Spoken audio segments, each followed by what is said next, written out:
من الشيطان الرجيم بسم الله الرحمن الرحيم والليل إذا يغشى والنهار إذا تجلى وما خلق الذكر والأنثى إن سعيكم لشتى فأما من أعطى واتقى وصدق بالحسنى فسنيسره لليسرى وأما من بخل واستغنى وكذب بالحسنى فسنيسره للعسرى وما يغني عنه ماله إذا تردى إن علينا للهدى وإن لنا للآخرة والأولى فأنذرتكم نارا تلظى لا يصلاها إلا الأشقى الذي كذب وتولى وسيجنبها الأتقى الذي يؤتي ماله يتزكى وما لأحد عنده من نعمة تجزى إلا ابتغاء وجه ربه الأعلى ولسوف يرضى. قسم ہے رات کی جب وہ چھا جائے اور دن کی جب اس کا اجالا پھیل جائے اور اس ذات کی کہ جس نے نر اور مادہ کو پیدا فرمایا کہ حقیقت میں تم لوگوں کی کوششیں الگ الگ قسم کی. اللہ رب العزت نے 3 چیزوں کی قسم کھا کر ایک بات ارشاد فرمائی. پہلی قسم تو رات کی تھی، دوسری قسم دن کی، اور تیسری قسم اللہ نے تیسری قسم ہے وما خلق الذکر والانثى. خود اللہ نے اپنی ذات کی قسم کھائی، اس ذات کی قسم کہ جس نے نر اور مادہ کو پیدا کیا. ان 3 قسموں کے ساتھ اللہ نے ایک بات ارشاد فرمائی ہے. انسان جو قسم کھاتا ہے تو وہ قسم اس لیے کھاتا ہے تاکہ اس کی بات پکی اور مضبوط ہو جائے. اللہ کی تو ہر بات پکی اور مضبوط ہی ہے، لیکن پھر بھی اللہ قسم کھا کر بیان فرما رہے ہیں تو کتنی اہم بات ہوگی. اللہ نے فرمایا ان سعیکم لشتى، تمہاری کوشش سے مختلف قسم کی ہوتی ہے. کوششوں سے مراد ہے اعمال. انسان جو عمل کرتا ہے، جو کام کرتا ہے، وہ کام 2 طرح کے ہوتے ہیں. بعض انسان اچھے کام کرتے ہیں تو ان کے نتائج بھی اچھے ہوتے ہیں، اچھا پھل ملتا ہے انہیں اچھے کاموں کا. اور بعض لوگ ہوتے ہیں جو برے کام کرتے ہیں تو ان کو پھل بھی برا ملتا ہے. ان سعیکم لشتى، تمہارے جو اعمال ہیں وہ مختلف قسم کے ہیں، اچھے اور برے. تو جیسے عمل کرو گے ویسا پھل ملتا ہے. اچھا عمل کرو گے، اچھا کام کرو گے تو اچھا پھل مل جائے گا، اور برا کام کرو گے تو برا پھل ملے گا. تو ہمیں اس دنیا میں رہ کر اچھے ہی کام کرنے ہیں. معلوم نہیں کب اللہ کے یہاں سے بلاوا آ جائے اور وہاں اللہ کے سامنے ہمیں حاضر ہونا. فَأَمَّا مَنْ أَعْطَى وَاتَّقَى وَصَدَّقَ بِالْحُسْنَى فَسَنُيَسِّرُهُ لِلْيُسْرَى. اللہ پاک فرماتے ہیں کہ جس کسی انسان نے اللہ کے راستے میں مال خرچ کیا، جس کسی انسان نے اللہ کے راستے میں مال خرچ کیا، وَاتَّقَى اور تقوی اختیار کیا، وَصَدَّقَ بِالْحُسْنَى اور سب سے اچھی بات کو دل سے مانا، تو اللہ اس کے لیے انعام بیان فرما رہے ہیں. فَسَنُيَسِّرُهُ لِلْيُسْرَى، تو ہم اس کو آرام کی منزل تک پہنچا دیں گے. ہم آرام کی منزل تک پہنچانے کی تیاری کرا دیں گے. کیا مطلب ہے؟ اللہ پاک نے ان چھوٹی چھوٹی 4 آیتوں میں 3 اعمال بیان فرمائے. اور ان اعمال کا انجام اور ان کا نتیجہ اور اس پھل بیان فرمایا ہے، انعام بیان فرمایا ہے۔ پہلا عمل تو اللہ نے یہ فرمایا ہے کہ جو انسان اللہ کے راستے میں مال خرچ کرے، جو مال کس نے دیا ہے؟ اللہ نے ہی دیا ہے۔ ہم تو خالی ہاتھ آئے تھے، خالی ہاتھ جائیں گے؟ تو جو کچھ مال ملا ہے زندگی میں وہ اللہ نے ہی دیا ہے، اللہ نے کے راستے میں خرچ کر دیا۔ ایک کام تو یہ اور وہ اللہ کے احکام کی خلاف ورزی کرنے سے ڈرتا رہا، اس کے دل میں ڈر رہا، خوف رہا کہ اللہ کے کسی حکم کے خلاف نہ ہو، اللہ کا کوئی حکم نہ مجھ سے چھوٹ جائے۔ نماز کا حکم ہے نماز نہ چھوٹ جائے، روزے کا حکم ہے روزہ نہ چھوٹ جائے، اور زکوٰۃ کا حکم ہے زکوٰۃ نہ چھوٹ جائے، حج فرض ہے اللہ نے مال اتنا دیا ہے حج نہ چھوٹ جائے۔ اس طرح وہ ڈر ڈر کر زندگی گزارتا رہا، اور کوئی ایسا کام نہ ہو جائے کہ جس کام سے اللہ نے منع کیا ہے۔ تو جس انسان کی یہ حالت رہی کہ وہ ڈر ڈر کر زندگی گزارتا رہا، اللہ کے حکم کی خلاف ورزی سے ڈرتا رہا، بچتا رہا، دو کام ہو گئے۔ پہلا کام کیا ہوا؟ اللہ کے راستے میں مال خرچ کرنا۔ دوسرا کام کیا ہوا؟ اللہ کے حکم کی خلاف ورزی کرنے سے بچنا۔ تیسرا کام وصدق بالحسنى، اور سب سے اچھی بات کو اس نے دل سے مانا۔ سب سے اچھی بات کیا ہے؟ لا الہ الا اللہ محمد رسول اللہ، یہ ہے سب سے اچھی۔ اللہ کے سوا کوئی معبود نہیں، حضرت محمد صلی اللہ علیہ وسلم اللہ کے رسول ہے۔ تو دیکھو کوئی مشکل کام ہے، اللہ نے جو رکھا 2 روپے دیے، 1 روپے آپ اللہ کے راستے میں خرچ کر دیں۔ یہ نہیں کہا جا رہا آپ کو پورا مال ہے، آپ کے پاس 10-20 ہزار روپے، آپ 5 روپے اللہ کی رضا کے لیے دیتے رہے، کیونکہ اپنا گھر بھی چلانا ہے، وہ بھی اس نیت سے چلائے کہ اللہ نے بال بچوں کا خرچ میرے اوپر فرض کیا ہے، میں اس کو ادا کر رہا ہوں، تو اس میں بھی ثواب ملے گا۔ اپنے بچوں پر خرچ کرنا بھی ثواب ہی، فضول خرچی نہ کریں۔ تو اللہ کے راستے میں خرچ کرنا جتنی گنجائش ہے، کوئی مشکل کام، اللہ کے حکموں کی خلاف ورزی سے بچنا، ڈرنا، یہ کوئی مشکل نہیں۔ اور تیسرا، سب سے اچھی بات کی دل سے تصدیق کرنا، دل سے اس کو ماننا، یعنی یہ ماننا کہ اللہ کے سوا کوئی معبود نہیں اور حضرت محمد صلی اللہ علیہ وسلم اللہ کے رسول ہے۔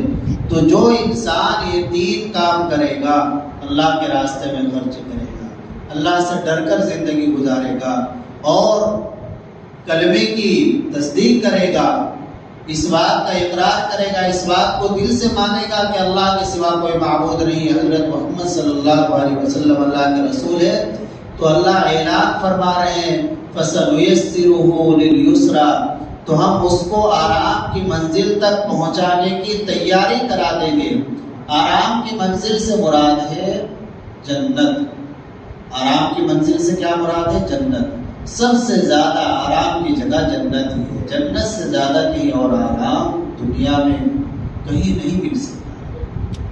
تیاری کرا دیں گے، اس کا کیا مطلب ہے کہ جو انسان یہ 3 کام کرے گا تو ہم اس کے لیے ایسے اعمال کو اور ایسے کاموں کو آسان فرما دیں گے کہ جو کام جنت میں لے جانے والے ہیں، جو جنت میں لے جانے کا ذریعہ بنتے ہیں۔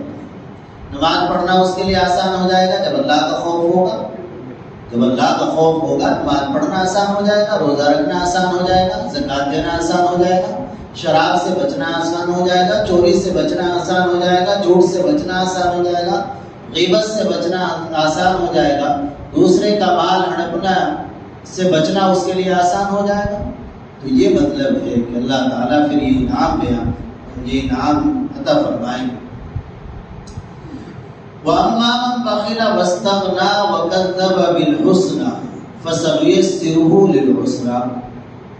اب آگے اللہ نے 3 کام ایسے بیان فرمائے کہ جو ان کاموں کو کرے گا اس کے لیے سب سے زیادہ تکلیف کی جگہ، اور وہ سب سے زیادہ تکلیف کی جگہ ہے جہنم۔ ایک تو یہ، اور وہ شخص کہ جس نے بخل کیا، بخل سے مراد ہے کنجوسی، یعنی اللہ کے راستے میں خرچ نہیں کیا، وہ شخص جس پر مال ہے اور مال ہونے کے باوجود اللہ کے راستے میں خرچ نہیں کرتا ہے، واستغنا، اور بے پرواہ رہتا ہے، کوئی فکر نہیں ہوتی، اللہ کے حکموں کی خلاف ورزی کی کوئی پرواہ نہیں ہے، وَكَذَّبَ بِالْحُسْنَى، اور سب سے اچھی بات کو جھٹلاتا ہے، یعنی لا الہ الا اللہ محمد رسول اللہ کو تو اللہ پاک فرماتے ہیں تو ہم اس کو تکلیف کی منزل تک پہنچانے کی تیاری کرا دیں گے، یعنی اسے جہنم میں پہنچائیں گے، اس کا ٹھکانہ کیا ہوگا؟ تو 3 کام ایسے ہیں جو جنت میں لے جانے والے ہیں: اللہ کے راستے میں خرچ کرنا، اور اللہ سے ڈر ڈر کر زندگی گزارنا، حکموں کی خلاف ورزی سے بچنا، ڈرنا، اور تیسرا کام ہے لا الہ الا اللہ محمد رسول اللہ کو دل سے ماننا، یہ تو جنت میں لے جانے والا۔ 3 کام ایسے ہیں جو جہنم میں لے جانے والے ہیں۔ نمبر 1 اللہ کے راستے میں خرچ نہ کرنا، اور نمبر 2 لاپرواہی برتنا، بے نیازی دکھانا، اللہ کے حکم کی خلاف ورزی سے نہ ڈرنا، نہ بچنا، اور لا الہ الا اللہ محمد رسول اللہ کو دل سے نہ ماننا۔ یہ 3 کام ایسے ہیں جو جہنم میں لے جانے والے ہیں۔